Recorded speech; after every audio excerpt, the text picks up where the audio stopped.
किसी ने बार किया है तो देखा दो। आसमान एक है, जो पानी हम पीते वो पानी एक है, हवा एक है, ये सूरज एक है, ये चांद एक है, रात एक होती है, दिन एक होता है, तो फिर अलग अलग कैसे है? धर्म के ठेकेदारों, आंख मिला के देखो, उनसे जिनके बच्चे मरे हैं उनकी माँ के पास जाके देखो। जहाँ पूरा गोदी मीडिया और सोशल मीडिया और कुछ अंधभक्त मुसलमानों को गलत साबित करने में लगे हैं। मेवात में जो हिंसा हुई वहाँ उनको पत्थरबाज साबित किया जा रहा है, आतंकवाद साबित किया जा रहा है। वहीं दूसरी ओर बहुत से अलग अलग राज्यों से आकर हरियाणा के हिसार में बांस मंडी में महापंचायत हुई, जिसमें बहुत से धर्म के गुरु, अलग अलग धर्मों के गुरु, हर धर्म के लोग पहुँचे और महापंचायत की, और उसमें अपने अपने मत उन्होंने रखे और मुस्लिम, हिंदू, मुस्लिम, सिख, ईसाई सभी की एकता को एकजुट करने की कोशिश की है। जहां पूरे देश में नफरती माहौल फैला हुआ है, सब हिंदू मुस्लिम करने में लगे हैं, आपस को देश में बांटने से, कुछ भी करने से गुरेज नहीं कर रहे हैं। साम दाम दंड भेद सब चल रहा है। वहीं हरियाणा के हिसार में जहाँ हिंसा हुई है वहाँ के लोग महापंचायत कर रहे हैं और वहीं से अलग अलग राज्यों के सभी धर्मों के महागुरु आए हुए हैं और अपने अपने विचार व्यक्त किए हैं। उनके ये विचार सुनकर मुझे बड़ी खुशी हुई, क्योंकि हर धर्म के जो असली हिंदू हैं, असली मुसलमान हैं, असली सिख, ईसाई जो भी हैं, जो वास्तव में अपने धर्म की कदर करते हैं और दूसरों के धर्म को भी महत्व देते हैं, जो हमेशा आपस में मिलजुल कर रहना चाहते हैं और देश में शांति की बनाए रखने की सबसे अपील करते हैं, क्योंकि वो जानते हैं कि आजकल जो हिंदू मुस्लिम हो रहा है हर जगह, इसका नतीजा सबको भुगतना पड़ेगा। किसी के लिए भी ये अच्छा नहीं होगा आने वाले कल में।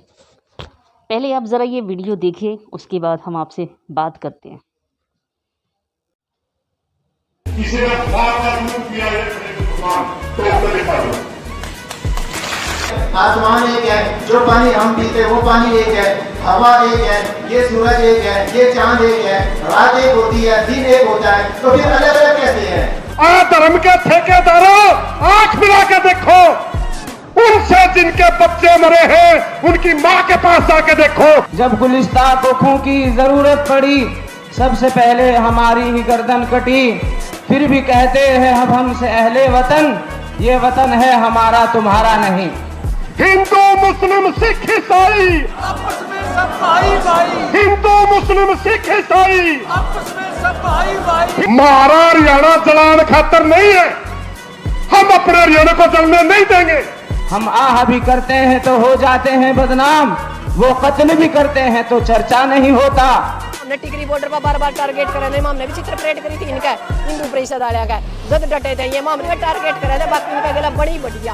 पंचायत में प्रस्ताव पास करते हैं कि हम किसी भी धार्मिक व जातीय दंगे में हिस्सा नहीं लेंगे।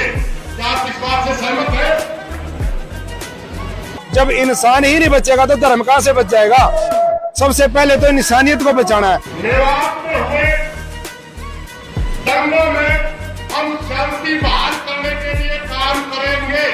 क्या आप इस बात से सहमत है? ये देश हिंदू मुस्लिम सिख ने सभी ने मिलकर आजाद किया है, तो सभी का देश है, इसके पास कॉपीराइट नहीं है कोई किसको यहाँ से निकाल दे। या किसी ने किसी समाज को धमकी दी कि हम उनको वहां नहीं रहने देंगे, सबको सबके खिलाफ कार्रवाई हो, सबकी गिरफ्तारी हो। क्या आप इस बात से सहमत है? हिंदू और मुसलमान का आपस में भाईचारा बनाए रखने के लिए नूह मेवात में किस तरह सांप्रदायिक हिंसा भड़की और उसके ऊपर राजनीति किस तरह से साधने की कोशिश भारतीय जनता पार्टी कर रही है, इन तमाम चीज़ों को नाकामयाब करने के लिए, इस देश को एकजुट रखने के लिए, इस समाज और भाईचारे को बनाए रखने के लिए आज हरियाणा के हिसार में किसानों ने एक महापंचायत बुलाई थी। मैंने पहले भी आपको वीडियो बनाकर बताया था कि हरियाणा का जाट समुदाय, हरियाणा का किसान समुदाय, हरियाणा का भूतपूर्व सैनिक समुदाय और हरियाणा के हिंदू और मुस्लिम जो असल सनातनी है और असल मुस्लिम है, वो नहीं चाहते कि हिंदू और मुस्लिम के बीच में जो दरार है वो चौड़ी होती जाए। इनके बीच में जो भाईचारा बनाए रखा गया है आज तक मेवों के बीच में और हरियाणा के लोगों के बीच में, वो बना रहे। इसको लेकर हरियाणा के बांस एक बहुत बड़ा गांव है हरियाणा का, वहाँ की अनाज मंडी में टिन शेड के नीचे ये महापंचायत बुलाई गई थी। बड़ी संख्या में लोग यहाँ पर पहुँचे, पंजाब से पहुँचे, हरियाणा से पहुँचे, यूपी से पहुँचे और राजस्थान से पहुँचे।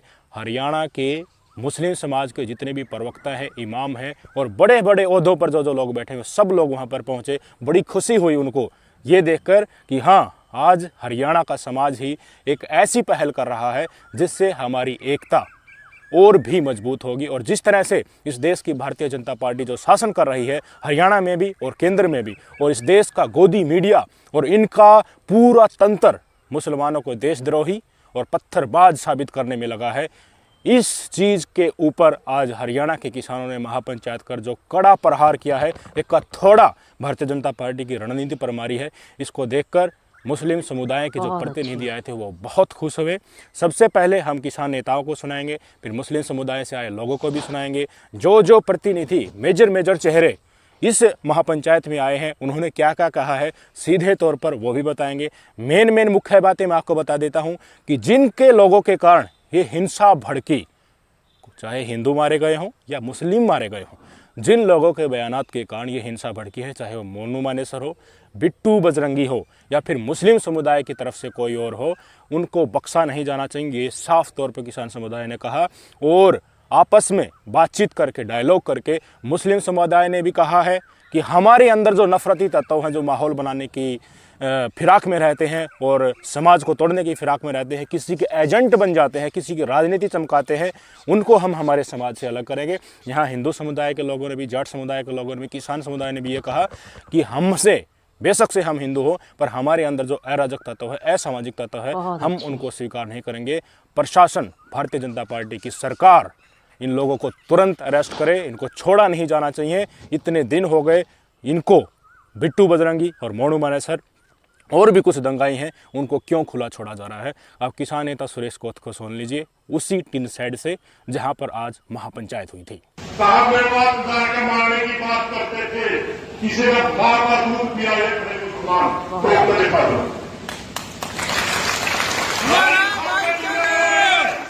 पंचायत में प्रस्ताव पास करते हैं कि हम किसी भी धार्मिक व जातीय दंगे में हिंसा नहीं लेंगे। क्या आप इस बात से सहमत हैं?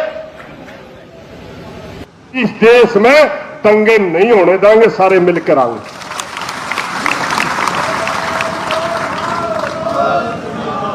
धर्म के ठेकेदारों, आंख मिला के देखो, उनसे जिनके बच्चे मरे हैं उनकी मां के पास जाके देखो। मेवात में हुए दंगों में हम शांति बहाल करने के लिए काम करेंगे।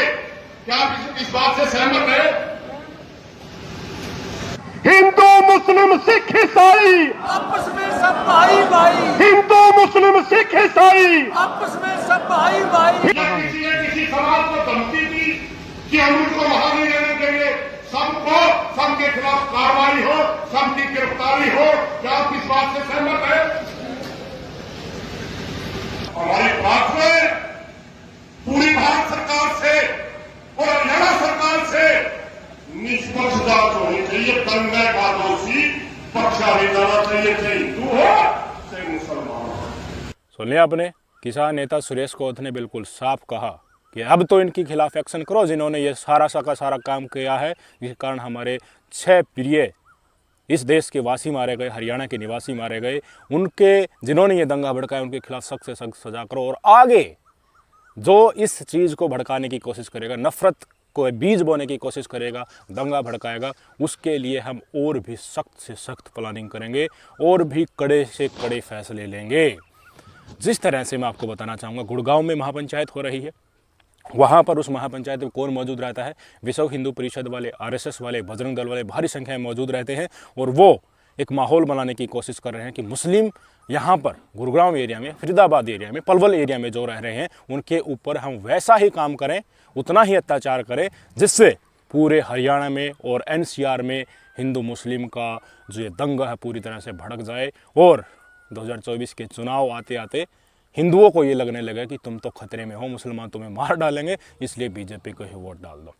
बीजेपी के बड़े नेता मनीष ग्रोवर ने कहा है इसी बात को कि फिर से ये यात्रा होगी और हरियाणा के सभी शहरों में आरएसएस वाले, बजरंग दल वाले, विश्व हिंदू परिषद वाले यात्राएं निकाल रहे हैं, अपशब्द बोल रहे हैं, हेट स्पीच दी जा रही हैं कि गोली मार देंगे। हिंदू समुदाय को, लोगों को धमकाया जा रहा है कि हम तुम्हें गद्दार करार दे देंगे, तुम्हारी दुकान के आगे बोर्ड लगा देंगे अगर तुमने एक भी मुसलमान को अपनी दुकान पर रखा। और जितने भी मुसलमान रेहड़ी लगाते हैं, एक खोखा सड़क किनारे लगाकर अपना दुकानदारी चलाते हैं, उनको सख्त से सख्त वार्निंग दे दी गई है कि तुम यहाँ से छोड़कर चले जाओ। रेजिडेंशियल एरिया में, झुग्गी झोपड़ी में जो मुसलमान रहते हैं उनको धमका दिया गया है, वो भी काफ़ी हद तक रेजिडेंशियल एरिया जो है अपना, जहाँ पर वो रहते हैं, झुग्गी झोपड़ी में रहते हैं, सड़क किनारे रहते हैं, छोटे छोटे मकानों में किराए पर लेकर रहते हैं, उनको छोड़कर जा चुके हैं। हरियाणा में जब से हिंसा भड़की है अब तक 5000 मुस्लिम हरियाणा को छोड़कर अपनी नेटिव प्लेस जो थी, कोई बिहार का था, कोई यूपी का था, वहाँ पर जा चुके हैं। आप मनीष ग्रोवर जो बीजेपी की नेता है, उन्होंने कहा है कि ब्रजमंडल यात्रा फिर से निकलेगी और आरएसएस वाले, विश्व हिंदू परिषद वाले, बजरंग दल वाले पूरे हरियाणा के शहरों में तांडव कर रहे हैं कि जाग जाओ हिंदुओं, जातिवाद को छोड़ दो कुछ दिन के लिए और एक हिंदू की छतरी के नीचे आकर मुसलमानों से लड़ाई करो ताकि हमारी कुर्सी बच जाए। और अभी बीजेपी के नेताओं का ये बयान आना, समझ रहे हैं घालमेल, बीजेपी भी वही चाहती है, आरएसएस भी वही चाहते हैं, दोबारा ब्रजमंडल यात्रा निकले, दंगे फिर हों और हिंदुओं को भय लगे। बेशक से हिंदू मारे जाएं या फिर मुसलमान मारे जाए, बीजेपी को कोई फ़र्क नहीं पड़ता, इन्हें अपनी राजनीति चाहिए। अब धीरे धीरे अगर ये सामने निकल कर आ रहे हैं तो तस्वीर बिल्कुल साफ है। हरियाणा के विभिन्न हिस्सों से आए थे, विभिन्न किसान संगठन जो है, किसान यूनियनें हैं जो है, उनके जत्थेदारी आए थे जिनके बड़े संख्या में फॉलोवर हैं। जितने लोग यहाँ पर बैठे थे वे खाप प्रतिनिधि थे, खाप पंचायतों आए थे, जिनमें एक आदमी के पीछे साथियों 50-50, 60,000, 1-1 लाख आदमी है एक खाप चौधरी के पीछे, फिर भी ये टी साइड भरा हुआ था। आज यहाँ से जो संदेश गया है हरियाणा के इशारे से, ये पूरे भारत के लिए एक पैगाम है कि भारतीय जनता पार्टी को फॉलो करना या विश्व इसकी बीजेपी की विचारधारा को फॉलो करना असल हिंदुत्व और असल राष्ट्रवाद नहीं है। इस देश के मुसलमान जिसको मेव जो हैं, जिन मेवातियों पर अत्याचार हुआ है, उनको देशद्रोही करार करने में इस देश का मीडिया और भारतीय जनता पार्टी लगी हुई है, आरएसएस बजरंग दल लगा हुआ है। उन मेवों के नाम आप पढ़ लेना, इंडिया गेट पर साफ साफ लिखे हुए हैं। बड़ी संख्या में बलिदानी इन्होंने इस देश की आज़ादी में भी दी है, इस आज़ादी से पहले भी दी है, 71 की लड़ाई में भी, 62 की लड़ाई में भी, कारगिल में भी, हर जगह इन्होंने बड़ी संख्या में बलिदानी दी है। और आज इनको देशद्रोही भारतीय जनता पार्टी करार कर रही है, ये हरियाणा के किसान समुदाय को मंजूर नहीं है। सबके सामने आज कह दिया है किसान नेताओं ने। वहीं पर मुस्लिम नेताओं के प्रतिनिधि भी बैठे थे, पहले महिला किसान वो मौजूद थी वहाँ पर, उन्होंने क्या कहा है, उनके वक्तव्य सोच लीजिए। हमारी महिला शक्ति भी भाईचारे के लिए, एकता के लिए किस तरह से काम कर रही हैं और इतनी गर्मी में उस पंचायत में पहुंची है और भाषण दे रही हैं, अपना वक्तव्य प्रकट कर रही हैं। सुन लीजिए। मैं आरएसएस वाले ना, जो हिंदू बजरंग दल है ना, मैं तो ये कहती हूँ कि आज पंचायत है, इनको पूरी तरह हरियाणा में बैन कर देना चाहिए, क्योंकि ये वो लोग हैं जो धर्म के नाम पे सिर्फ पाखंड खिलाते हैं, अंधविश्वास फैलाते हैं। हमने टिकरी बॉर्डर पर बार बार टारगेट करे, हमने भी चित्र परेड करी थी इनका, हिंदू परिषद वाले का, जब डटे थे ये मामले टारगेट करे थे, बाकी इनका गला बड़ी बढ़िया। मैं इस बात का बड़ी खुश है भाई, इनका जूता परेड सुतरी हो जाए, अटके जाओ, इनके कपड़े और काटा। मैं तो एक बात बताओ, जब जो आदमी जिंदे इंसान हाँ, तो ये वीडियो आप सब ने देखी और सुनी होगी बहुत अच्छे से, और मुझे यकीन है कि जो वास्तव में हिंदू हैं, वास्तव में मुस्लिम हैं, जिनको लड़ाई झगड़े से कोई मतलब नहीं है, जो देश में आमदी चाहते हैं, उनको ये सब बातें समझ में अच्छे से आ गई होगी। लेकिन जो एक तरफ हमेशा गुंडागर्दी करते हैं, एक तरफा एक पहलू को देखकर हमेशा जज करते हैं, किसी ख़ास कौम को टारगेट करते हैं, फिर उसमें चाहे कोई भी है, जो आंख बंद करके सिर्फ हवाई खबरों पर यकीन करते हैं और जो उनके ब्रेन वॉश किए गए हैं उसके मुताबिक चलते हैं, अपनी बुद्धि का इस्तेमाल नहीं करते हैं। उनको ये बात अभी भी नहीं समझ में आई होगी, वो भी अभी भी नीचे कमेंट बॉक्स में अपनी औकात दिखाने के लिए ज़रूर आएंगे, मैं जानती हूँ। वो अपना असली चेहरा, अपनी औकात आजकल हर जगह दिखाकर चलते हैं कि हम भी हैं। तुम कितनी भी कोशिश करो, कितने भी एकजुट होने की कोशिश करो, लेकिन हम तुम्हें एक नहीं होने देंगे। लेकिन हमें और आपको इनकी कोशिश को कामयाब नहीं होने देना है। हम जैसे हमेशा से रहते आ रहे हैं, हमेशा एक साथ मिलजुल के प्यार से मोहब्बत से, ठीक वैसे ही हमें आगे भी रहना है। ये जो नफ़रती चिंटू हैं इकट्ठे हो गए हैं, जिनके दिमाग में कमी है, इनकी दिमाग की कमी को और हमें और आपको ठीक करना पड़ेगा। नहीं तो ये हमारे देश को पता नहीं कहाँ ले जाकर छोड़ेंगे, कितनी नफ़रतें फैलाएंगे, जिसकी वजह से आपके और हमारे बच्चे आने वाले कल में ख़तरे में आ जाएंगे। लेकिन इनको ये बात समझ नहीं आ रही है। हम अगर खाली हिंदू को टारगेट करेंगे तो हम ख़तरे में हैं कल, लेकिन अगर हिंदू खाली मुस्लिम को टारगेट करेगा या फिर कोई भी समाज, कोई भी कास्ट, कोई भी धर्म किसी एक धर्म को आज टारगेट करेगा, वक्त हमेशा बदलता है। क्या पता कल हमारे लिए कितनी मुश्किलें खड़ी हो जाएं, हम होंगे या नहीं होंगे, किसने देखा है। हमारे आने वाले बच्चे होंगे, उनके लिए बताइए हम क्या छोड़ कर जा रहे। ये नफ़रतों का माहौल, ये हवाओं में जो जहर हम घोल रहे हैं ना, इस जहर का मज़ा हमें और आपको ही चखना पड़ेगा, हमारी और आपकी औलादों को ही चखना पड़ेगा। अभी भी वक्त है, समझ जाओ, संभल जाओ। इन नफ़रती चिंटुओं की हर विचारधारा, इनका हर एजेंडा सब नाकाम करना है आपको और हमें मिलकर। बांट रहे हो इस भारत को जाति धर्मों की जिस नफ़रत में तुम, हिंदू मुस्लिम सिख ईसाई सब साथ रहेंगे। कोशिश जितनी चाहे कर लो तुम, जो एक अच्छा मुस्लिम, अच्छा हिंदू होगा ना, आपकी नफ़रतों के बहकाए में वो नहीं आने वाला। जितनी चाहे मर्ज़ी आग लगा लो, जो बदबू पांडे जैसी और इसके भाई बहन और लगे सगे जितने भी ये बदबू देश में फैला रहे हैं ना, एक दिन देख लेना वो ज़रूर आएगा। ये जो तुम्हारे बहकावे में अभी भी कुछ आ रहे हैं ना नासमझ लोग, वो भी जाग जाएंगे। जब इसका अंजाम देखेंगे ना, उन्हें भी समझ आ जाएगी और इस बदबू में तुम सारे खुद डूब कर एक दिन मर जाओगे। क्योंकि हमेशा बुराई पर अच्छाई की जीत होती है। ये जो तुम नफ़रतें फैला रहे हो, ये बुराई के अलावा कुछ नहीं है। अच्छाई इसी में है कि सब हमेशा से जैसे मिलजुल कर रहते आ रहे हैं ना, वैसे ही रहें। उम्मीद है मुझे कि जो मैं समझाना चाह रही हूँ आप लोग वो समझ गए होंगे। जी हाँ, जो समझदार लोग हैं वही समझे होंगे। जिनके पास दिमाग नहीं है वो ना इस बात को आज समझेंगे और ना ही कल समझेंगे। फिर किसी दिन मिलते हैं किसी नई वीडियो के साथ। तब तक के लिए आज्ञा दीजिए। खुदा हाफिज़।